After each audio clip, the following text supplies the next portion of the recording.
Confirmed मरीज़ हैं। और जो आज के दिन पॉजिटिव केसेस आए हैं सामने वो 1537 है। टोटल नंबर ऑफ डेथ्स या जितने लोग जान की बाजी हार गए हैं पंजाब में वो 1031 है। पिछले 24 घंटे के अंदर 62 लोग जान की बाजी हारे। रिकवरी हमारी तकरीबन 18,000 के करीब पहुंच चुकी है। आज के दिन में जो टेस्ट हुए हैं वो 9,103 और total test public private sector के मिला के 3,56,678 हैं। लाहौर, जिस तरह मैं आपको पहले दिन से बता रही थी, हमारा एपी सेंटर है और मज़ीद उसमें केसेस बढ़े हैं। आज के दिन में 26,487 केसेस हैं। इसके बाद जो सबसे बड़ा एरिया हमारा जो डेवलप हो रहा है into a proper AP centre वो रावलपिंडी है, जहाँ 4,217 केसेस हैं। उसके बाद मुल्तान जहाँ 3,140, गुजरांवाला 2,014, फैसलाबाद 3,750 और बाकी दीगर इलाक़ों में जैसे सरगोदा, भावल नगर वो सब 800 और 500 के तादाद में है। तो इसलिए हमारे लिए जो सबसे बड़ा मसला बना हुआ है वो लाहौर है। आपको पता है कि लॉकडाउन जब ख़त्म हुआ तो बाकायदा SOPs के बारे में बताया गया और लोगों को बारहा दफ़ा कहा कि आपने SOPs फॉलो करने हैं, पर SOPs ना फॉलो हुए और उसकी वजह से कोशिश पूरी की गई हुकूमत की तरफ से। हमने दुकानें भी सील की, मार्केट्स भी बंद की, लेकिन लोग जो थे वो जिन SOPs पे कहा था उन्होंने उस पर काम नहीं किया। आपको पता है कि प्राइम मिनिस्टर साहब तशरीफ़ लाए थे और उन्होंने ये कहा था कि हमें अब ये बात सोचनी पड़ेगी कि जिन इलाक़ों के अंदर फैलाव ज़्यादा है उसके लिए हम डिफरेंट इक़दाम उठाएं। एक बहुत बड़ी एक्सरसाइज की गई है पिछले 2 दिन के अंदर, जिसमें हमने इंसिडेंस लाहौर शहर के अंदर देखा है कि जिन इलाक़ों में सबसे ज़्यादा इंसिडेंस है उनके लिए एक डिफरेंट तदाबीर इख्तियार कर रहे हैं। कल 12 बजे के बाद ये सारे इलाके जो हैं इनको बहुत हद तक बंद कर दिया जाएगा और इस सिलसिले के अंदर मेरे साथ कमिश्नर लाहौर और मेरे साथ CCPO लाहौर दोनों तशरीफ़ फरमा है और जो इलाके उन्होंने इंसिडेंट्स के मुताबिक बताए हैं जिनमें सबसे ज़्यादा तादाद, इंसिडेंस ये होता है कि पर 1000 वहाँ कितने केसेस सामने आ रहे हैं, ताकि हम स्प्रेड ऑफ ये जो ट्रांसमिशन है ऑफ वायरस वो इस बंद करने के बाद इसे रोक सकें। वो है शादरा, कुछ इलाके शादरा के हैं, हमारी वॉल्ड सिटी के कुछ इलाके हैं, मुजंग, शादबाग, हरबंसपुरा, गुलबर्ग के कुछ इलाके हैं, कुछ इलाके कैंट के हैं, निश्तर टाउन तकरीबन सारा ही, अलामा इकबाल टाउन में कुछ सोसाइटीज़ ऐसी हैं जिनमें फैलाव बहुत ज़्यादा है, उनको भी बंद कर दिया जाएगा। और ये डिसीजन जो है इसमें खाने पीने की अशिया, आपके जो फार्मेसीज़ हैं वो उसी तरह जिस तरह पहले था वो खुली रहेंगी और कुछ बिजनेसेस जिनकी परमिशन दी हुई है वो चलती। फॉर एग्ज़ाम्पल आपकी जो फैक्ट्रीज़ इस वक्त प्रोटेक्टिव इक्विपमेंट बना रही हैं, अगर उस इलाके में हैं, अगर कोई ऐसी काम ऐसे उस इलाके में हो रहा है which is related to medical supplies, वो भी खुले रहेंगे। वो बाकायदा लिस्ट जो है वो आवेज़ा कर देंगे कमिश्नर साहब और ये कल रात 12 बजे से इस पे इम्प्लीमेंटेशन शुरू हो जाएगी। बेसिकली हम इसे we are going to close it for minimum period जो है वो 2 हफ्ते का है, लेकिन इस दौरानिया में मुसलसल इसका जायज़ा किया जाएगा। अगर इस सिचुएशन में इम्प्रूवमेंट आ रही हुई तो फिर सोचेंगे कि उसको टाइम से पहले खोलें, वरना ये 15 दिनों के बाद इस इलाके में मज़ीद काम की इजाज़त मिलेगी। बाकी इलाके जिनमें SOPs नहीं इम्प्लीमेंट प्रॉपरली हो रहे हैं, उनको अब इस बात पे कान हो जाने चाहिए कि अगर आपके SOPs फॉलो न करने की वजह से आपके इलाके के अंदर भी इंसिडेंट्स फैल गया और मज़ीद, क्योंकि हर रोज़ हमारे पास केसेस आते हैं, हर रोज़ उसकी एनालिसिस होती है, तो ये ना हो कि बाकी इलाके भी बंद करने पड़े। तो मेहरबानी करके जो SOPs हुकूमत ने दी हुई हैं उनको आप सख्ती से फॉलो करें ताकि मईशत भी चलती रहे, कारोबार भी चलता रहे, और जो इस वक्त फैलाव हो रहा है ट्रांसमिशन इस वायरस का, उसमें हम रोकथाम भी कर सकें। तो ये मैं आपको बताती चली जाऊं कि सिर्फ मास्क पहनने से, जिस तरह प्राइम मिनिस्टर साहब ने फरमाया था, हम कम से कम 50% अपनी ट्रांसमिशन रोक सकते हैं। सोशल डिस्टेंसिंग, और जो बार बार उन्होंने ये बात कही थी वो ये कि हम अपने बुज़ुर्गों को, अपने बूढ़ों को प्रोटेक्ट करें, क्योंकि आपने उनको घर में रखना है और अपने आप को भी उनसे दूर रखना है, सिर्फ इस वजह से कि आप अगर घर से बाहर निकल के किसी ज़रूरी काम को जाते हैं तो आप वायरस घर में वापस ला सकते हैं और उनको इन्फेक्ट कर सकते हैं। तो ये 2-3 बहुत ज़रूरी बातें थी जो आपके सामने रखनी थी। एक जो मुसलसल, कई दफ़ा मुझे बहुत ही अफसोस होता है, टीवी पे मुसलसल चल रहा होता है, हर बंदा एक्सपर्ट है, हुकूमत फ़ेल हो गई है कंट्रोल करने में। मकसद ये है कि अगर तो वाकई हुकूमतें फ़ेल हो गई हैं तो पूरी दुनिया की हुकूमतें फ़ेल हो गई। इम्पॉर्टेंट ये चीज़ है कि ये एक वायरल इन्फेक्शन है जिस पे सारी दुनिया के अंदर बहुत बड़ा एफर्ट किया जा रहा है और हर तरीके से लोग कोशिश कर रहे हैं कि इस पेंडेमिक को रोकें। चाइना जैसा बिल्कुल एक महज़्ज़ब मुल्क जिसने बड़ी सख्ती की डिसिप्लिन के साथ इस वायरस को रोका, आज अगर अखबार पढ़े आप तो दोबारा रीसर्जेंस हो रही है, वहाँ केसेस सामने आ रहे हैं और उन लोगों ने दोबारा उस पर काम करना शुरू कर दिया। मुझे ये भी अफसोस होता है कई दफ़ा कि हमारा कंपैरिजन पाकिस्तान का किया जाता है न्यूजीलैंड और ताइवान से कि उन्होंने मुकम्मल तौर पे कंट्रोल कर लिया। पूरी न्यूजीलैंड की आबादी जो है वो आधे लाहौर से भी कम है, यानी अगर 50-55 लाख की आबादी है तो आधा लाहौर बनता है। इट्स एन आइलैंड, और ऐसी जगह पे नेचुरली वबा को कंट्रोल करना आसानी थी एज़ कम्पेयर टू हमारी जैसी गुंजान आबादियाँ। We are the 5th most populous nation in the world.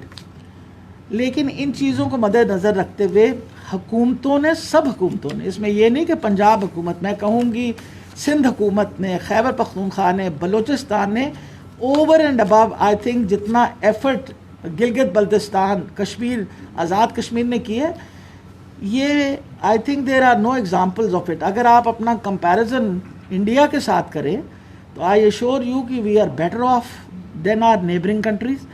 और अगर मैं टोटल आपके सामने इस वक्त फिगर्स रखूं तो पूरे पाकिस्तान के अंदर अगर हमारे 1,44,600 बंदे जो हैं वो आइडेंटिफाई हुए हैं, तो इसमें जो टोटल नंबर ऑफ़ डेथ्स है वो 2,720 है।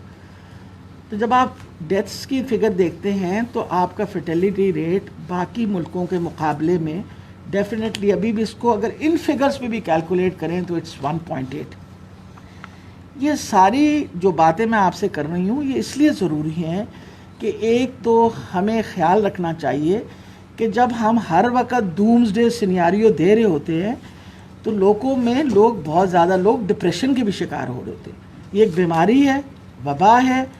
हमारी पूरी कोशिश है बतौर हुकूमत कि हम इसको सिर्फ कंट्रोल ना करें, पर इसके इलाज मालजे के लिए हर किस्म की सहूलत, चाहे वो पब्लिक सेक्टर में हो या प्राइवेट सेक्टर में हो, उसको हमने ऑर्गेनाइज बहुत हद तक किया हुआ है। अभी मैं आपको बता दूं कि इस वक्त ये मेरे सामने पंजाब के भी फिगर्स हैं कि हमने इंश्योर किया हुआ है कि जो HDU बेड्स हैं, हाई डिपेंडेंसी बेड्स जो हैं, वो तकरीबन 140 हैं स्पेशलाइज्ड हेल्थ केयर के अंदर, और हमारे जो प्राइवेट हॉस्पिटल 368 हैं। और अभी भी वो जो बेड्स हैं उनमें जो वेकेंट हैं वो तकरीबन, अगर मैं कहूँ तो वो तकरीबन 30% जो हैं वो अवेलेबल है। अब इस पे लोग कहते हैं कि जी गलत बयानी की जाती है, हमसे और कहा जाता है बेड वेकेंट है, और बेड वेकेंट नहीं होता। माना कुछ अस्पताल ऐसी है जो भरे हुए हैं, लेकिन हर बंदे को उस अस्पताल में जाने की ज़रूरत नहीं है। आज ही के दिन में मैं आपको बता दूं कि मेयो हॉस्पिटल के अंदर 15 न्यू वेंटिलेटर्स इंस्टॉल हो गए, और इसी तरीके से 15 नए वेंटिलेटर्स जो हैं वो PKLI में, अब ये जिना में, तो ये टोटल 30 वेंटिलेटर्स तो आज की सुबह में ऐड हो गए। और हुकूमत मुसलसल कोशिश कर रही है कि ऑक्सीजनेटेड बेड्स, और अगले एक हफ्ते के अंदर इंशाल्लाह 1000 HDU बेड्स और डेवलप हो जाएगा। आज सुबह प्रोफेसर गर्देजी जो PKLI का ख्याल कर रहे हैं, उन्होंने मुझे बताया कि 50 हाई डिपेंडेंसी यूनिट बेड जो आज के दिन चालू कर दिए। सो हुकूमत पूरी कोशिश कर रही है, अपने पूरे वसाइल इस्तेमाल कर रही है। हमने महंगे से महंगा टीका प्रोवाइड कर रहे हैं। एक्टेमरा जो इंजेक्शन है वो बाकायदा हमारी सरकारी अस्पतालों में मिल रहा है, और उन मरीज़ों को दिया जा रहा है जो एक्चुअली जिनको ज़रूरत है, और वो भी ट्रायल की, ट्रायल ड्रग। इसी तरह प्राइवेट सेक्टर के अंदर भी हमने पूरी कोशिश की अपना हेल्थ केयर कमीशन की तरफ से कि वहाँ भी ये इंजेक्शंस मौजूद हो। मुल्तान के अंदर मज़ीद आज 10 नए वेंटिलेटर्स निश्तर मेडिकल कॉलेज के अंदर आज इंस्टॉल होंगे, और आज दोपहर तक दे विल बी फंक्शनिंग। इसी तरीके से जो तैयब अर्दोगान है उसके जो मैक्स जितने वेंटिलेटर्स हैं इंशाल्लाह बाय इवनिंग दिल बी फंक्शनल। उनके पास 30 वेंटिलेटर्स हैं। ये सारी बातें मैं आपको इसलिए बताती हूँ कि ये फिगर्स मेरे सामने होती हैं और लोग पैनिक करते हैं। पैनिक करने के लिए इसीलिए बार बार उनसे कहा जाता है कि आप हेल्पलाइन पे रब्ता करें, वो आपको बताएंगे कहाँ बेड्स मौजूद है। 1033 हेल्पलाइन है पूरे पंजाब के लिए, और ये प्राइमरी सेकेंडरी हेल्थ केयर के कंट्रोल रूम में मौजूद है। इनके पास सारी इन्फॉर्मेशन होती है, आप इस पर कॉन्टैक्ट करें। 1122 आपको सबको पता है हमारी एम्बुलेंस सर्विस है। और फिर सबसे बड़ी बात है हेल्पलाइन लाहौर के लिए 04299211136, 1137, 1138। ये बहुत दफ़ा हम अखबारों में भी दे चुके हैं, और मैं अपने मुअज़्ज़ज़ हमारे जो आरकीन प्रेस हैं उनको मैं कहूँगी कि आप मेहरबानी करके इन नंबरों को ज़रूर वो किया करें। ये सारे इक़दाम के साथ हम उम्मीद रखते हैं कि इंशाअल्लाह हम इस वबा पे भी काबू करेंगे, और जिन मरीज़ों को इलाज की ज़रूरत है उनका इलाज भी करेंगे, और जो हमारी इकनॉमिक एक्टिविटी जो है वो भी इंशाअल्लाह चलती रहेगी, ताकि मईशत जो है उसका पहिया चले और गरीब मज़ीद गरीब ना हो। बहुत शुक्रिया जी। आप कोई सवाल पूछना चाहते हैं तो I am ready to take. Madam ये सवाल आपसे पूछना था कि अभी आपने जिन इलाकों का जिक्र किया है कि उनको आप अगर रात 12 बजे से बंद कर रहे हैं, इसमें वाज़ेह कर दीजिए क्या इनको मुकम्मल तौर पे कर्फ्यू की तरह का सिस्टम होगा, रोज़ी की और उनकी जैसे पहले होता है दुकानें खुली होती थी वो खुली रहेगी, और इन इलाकों में कितने पेशेंट जो हैं वो आए इसके बारे में थोड़ी तफसील बता दीजिए। देखिए मकसद ये है कि लाहौर के ये सारे जो हैं ये डेंसिटी बेस्ड हैं। पर 5 per 1000 in that particular area have been calculated, और जो इलाके की मैंने आपको जैसे शादरा का बताया, वहाँ नेचुरली जिस इलाके को हम बंद करेंगे वहाँ की मार्केट भी बंद होंगी, रिटेल स्टोर्स भी बंद होंगे, रोज़मर्रा का काम ज़रूर रुकेगा, लेकिन जो काम चलता रहेगा वो जैसे पिछले लॉकडाउन में था कि भाई हम लोग वहाँ खाने पीने की अशिया पे कोई पाबंदी नहीं होगी, अपना तंदूर भी चलेंगे, के अलावा दवाइयों की दुकान भी चलेगी। और फिर सबसे बड़ी ये बात है कि इसमें जो भी हम करेंगे इसके नंबर ऑफ़ पेशेंट्स, अगर मैं सिर्फ let's say Allama Iqbal town की एरियाज़ में नहीं बताना चाह रही आपको, लेकिन एक पर्टिकुलर एरिया में 358 केसेस हैं, 358 केसेस। जौहर टाउन, चले बता देते हैं जौहर टाउन का इलाका, वाबडा टाउन के इलाके में 259 पेशेंट। अब मसला ये है जब इतनी बड़ी तादाद हो मरीज़ों की, तो फिर इन इलाकों को तो पाबंद करना पड़ेगा, और बंद करना पड़ेगा कि लोगों ने अगर SOPs फॉलो किए होते तो इतनी बड़ी तादाद मरीज़ों की ना होती। ये लंबी लिस्ट है मेरे पास, लेकिन मैं आपको पूरी बता रही हूँ कि एक एक फिगर को पढ़ के बाकायदा हमने वो इलाकों पे पाबंदी लगा रहे हैं जिन इलाकों के अंदर डेंसिटी जो है मरीज़ों की बढ़ गई है और जिसमें वायरल ट्रांसमिशन ज़्यादा बढ़ सकती है, और इंशाल्लाह इसके बंद करने से बहुत फ़र्क पड़ जाएगा। जी, एनी अदर क्वेश्चन? जी, जैसे कल कहा है कि 3 लाख जून के लास्ट में रेडियो में 12-13 लाख को प्रदान बता रहे हैं। अभी जो आपको बता रहे हैं 15 वेंटिलेटर होंगे, ये फिर आपने कोई इंतजाम किए आने वाले में कि इतनी ज़्यादा प्रदान हो जाएगी 12-13 लाख बता रहे हैं? क्या कह रहे हैं कि वेंटिलेटर आर सफिशिएंट जो पेशेंट्स को की जो राइज है वो वेंटिलेटर से कॉरस्पॉन्ड। जी, मेरा ख्याल है रोज़ाना एक तो इस पे बड़ा मसला बन जाता है। बहुत सारे लोग ये भी कहते हैं कि जी डॉक्टर यास्मीन गलत फिगर्स देती हैं। मैं आपको थोड़ा सा बताती चली जाऊँ। फिगर्स मेरे पास राइट साइड पे मेरे बैठे हुए हैं डॉक्टर असद असलम साहब, वो एक हॉस्पिटल पे चेक करके नंबर ऑफ़ वेंटिलेटर्स। अब देखें कुछ हॉस्पिटल में वेंटिलेटर्स नहीं अवेलेबल, हम कहते हैं कि नहीं अवेलेबल।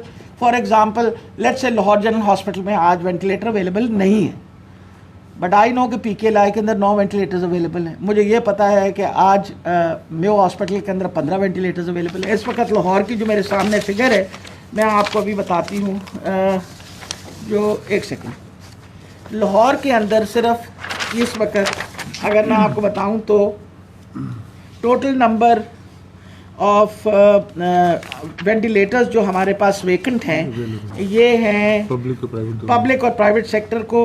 HDUs 220 बेड अवेलेबल है हमारे पास और ICUs विद वेंट 82। ये फिगर मेरे सामने है और इसके अंदर आज के दिन में मज़ीद ऐड हो रही है। 15 vents will start functioning in Mayo hospital Lahore by afternoon, 15 more vents will be functioning in Jinnah hospital Lahore. और सर्विसेज में जो है वो अब फिर सबसे बड़ी बात है कि लोगों का ख्याल होता है कि हर बंदे ने वेंट पे जाना है। मुझे इस तरह की भी फरमाइश आती है, फ़ोन आता है कि जी डॉक्टर साहब वेंटिलेटर चाहिए। मैं उनसे पूछती हूँ आपको किस चीज़ के लिए चाहिए? जी मेरे मामू के लिए। क्या हो गया? जी उनकी तबीयत ख़राब है, अब उनका सांस उखड़ है। तो मैंने कहा हर सांस पे वेंटिलेटर नहीं लगाया जाता, बाईपैप मशीन्स हैं। और मैं आपको यकीन करूं वो जिसका शोर उन्होंने इतना मचाया था वो 4 लीटर ऑफ ऑक्सीजन पे वो बिल्कुल स्टेबलाइज हो गए जब उनको अस्पताल भेजा।